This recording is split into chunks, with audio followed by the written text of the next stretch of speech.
నిజం చెప్తున్నా బ్రో, కన్నప్ప అనే ఒక మూవీ టీజర్ రిలీజ్ అయింది. అది రిలీజ్ అయినప్పటి నుంచి దాని హైప్ మాత్రం ఇస్తూనే ఉన్నారు. కానీ టీజర్ చూస్తే ఏం మ్యాచ్ అవ్వట్లేదు. ఇప్పటిదాకా మీరు చూసిన డైలాగ్ నిజంగా ఫ్రాంక్ గా చెప్పండి బ్రో, అసలు అది నిజంగా సెట్ అయిందా? కానీ నేను ఎవరికి అగేన్స్ట్ గా మాట్లాడట్లేదు. కాకపోతే ఆ డైలాగ్ ఇంకా ఎఫర్ట్స్ పెట్టి చెప్తే బాగుంటుందని చెప్తున్నా. ఇప్పటిదాకా మీరు ఆ క్లిప్లో చూసింది సిమ్యులేషన్ అంటే గ్రాఫిక్స్ అనమాట. వేరే మూవీస్ కూడా వాడితే కరెక్టే తెలుసు, బట్ దీంట్లో కొన్ని మిస్టేక్స్ ఉన్నాయి. ఇక్కడ గుర్రాలన్నీ బాగానే ఉన్నాయి, కానీ ఆ ఇల్లులకు ఏమైంది? లిటరలీ అక్కడ ఏం లైవ్లీహుడ్ అనేదే లేదు.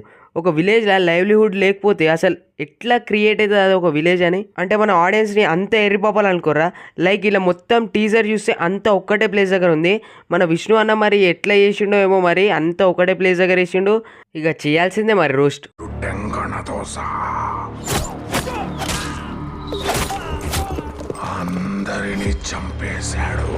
నాకెందుకో ఈ భయ కాలకేయ నుంచి ఇన్స్పైర్ అయినట్టు అనిపిస్తుంది. ఇప్పుడు యాక్షన్ సీన్ల దగ్గరకు వచ్చే సివిలియన్ ఎవరెవరో కొడుతురు, ఆ కొడుతున్నాడు ఎవడో మనకు కనిపిస్తలేడు.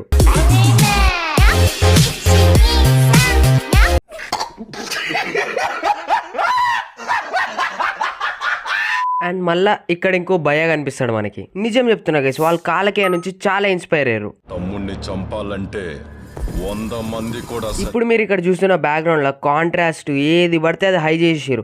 ఇప్పుడు ఇదే సేమ్ బ్యాక్గ్రౌండ్ 10-20 సార్లు మనకి టీజర్ లా కనిపిస్తుంది. నమ్మట్లేరా? వీడియో మొత్తం చూడండి. వింటే నువ్వు తట్టుకోలేవు, చంపింది ఒక్కడే. ఇప్పటిదాకా మీరు చూసిన క్లిప్లా మన హీరో ఎంట్రీ అయితే అవుతుంది అనమాట. దాంట్లో కూడా మీరు చూసుకోవచ్చు బ్యాక్గ్రౌండ్ మళ్ళీ గ్రీనే. లైక్ ఈ టీజర్లో గ్రీన్ బ్లూ బ్యాక్గ్రౌండ్ తప్ప నేను ఏ బ్యాక్గ్రౌండ్ చూడలే. ఇప్పుడు ఈ క్లిప్లో మన హీరో వెపన్ చూపెడతాడు, పైనుంచి ఏమో థండర్ వస్తుంది. ఆ థండర్ ఎంత ఫేక్ ఉందంటే లైక్ ఇక్కడ మీరు క్లియర్గా చూడొచ్చు. అసలు ఆ థండర్కి మీనింగ్ లేకుండానే పోయింది. అసలు 2 సార్లు పెట్టరు, థండర్ లెక్కనే లేదు. నాకు అసలుకి చాలా డౌట్ వస్తుంది వీళ్ళు అసలు విఎఫ్ఎక్స్ మీద బడ్జెట్ పెట్టిరో లేదో అని. మీకు నేను ముందే చెప్పిన మళ్ళీ సేమ్ అదే బ్యాక్గ్రౌండ్. అండ్ నేను ఇంకా ఇట్లా చెప్తున్నాను తప్పుగా అనుకోవద్దు. అసలు ఇక్కడ స్టార్టింగ్లో మన హీరో ఎందుకు అట్లా 10 రోజుల నుంచి దొడ్డి రాలన్నట్టు ఎక్స్ప్రెషన్ పెడతాడు?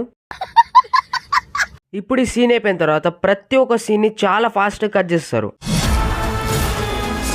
ఇప్పటిదాకా క్లిప్లో మన విష్ణు అన్న మొత్తం స్కిల్స్ పెడుతుండు ఖాళీ పిల్లి, కాకపోతే సేమ్ అదే బ్యాక్గ్రౌండ్ మళ్ళీ ఇంకా అయిపోలే.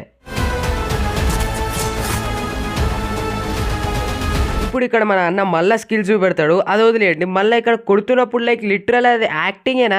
మళ్ళీ ఇక్కడ లాస్ట్లో ఎలివేషన్. ఈ క్లిప్ ఎట్లుందంటే అన్న ఇంకా కొంచెం మంగాల అన్న, పర్లేదు చాలరా.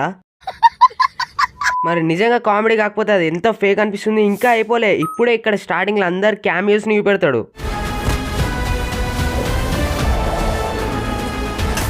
మళ్ళా సేమ్ అదే బ్యాక్గ్రౌండ్. ఇది ఒకటేసారి కాదు, మళ్ళీ ఇంకోసారి ఈ ఫైటింగ్ సీన్లో కూడా అదే బ్యాక్గ్రౌండ్ సేమ్. లైక్ అసలు ఆలోచించారు, ఒక మూవీ టీజర్ చేస్తున్నాం మంచి బ్యాక్గ్రౌండ్స్ పెడదామని ఒక్కటే బ్యాక్గ్రౌండ్ని 10 సార్లు చూపెడుతున్నారు. సరే ఇదంతా పక్కన పెట్టేస్తే మన విష్ణు అన్న వేరే ఫామ్లో ఉన్నాడు. అసలు ఈ పోజ్ ఎందుకు, ఏం ఫీల్ ఇస్తుంది అని అది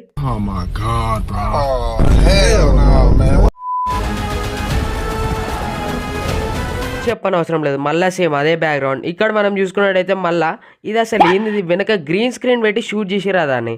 లిటరలీ దున్కలేవా బ్రోను? कुछ ज्यादा नहीं हो गया मतलब कुछ भी.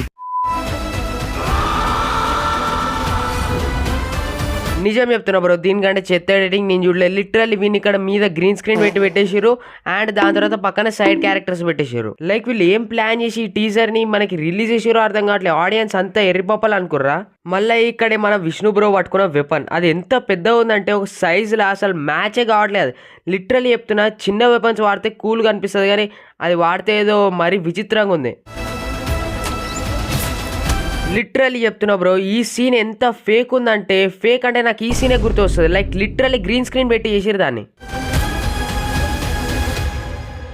నాకు తెలిసి ఈ మూవీ ఎవరైనా చూస్తే ప్రభాస్ అన్న కోసమే చూస్తారు. ప్రభాస్ అన్న ఒకవేళ ఈ మూవీలో లేకపోతే మూవీ నడిచే ఛాన్సే లేదు. ఇది అనమాట ఈరోజు వీడియోని సెలెక్ట్ చేయండి, ఛానల్కి సబ్స్క్రైబ్ అవ్వండి. కలుద్దాం మరి.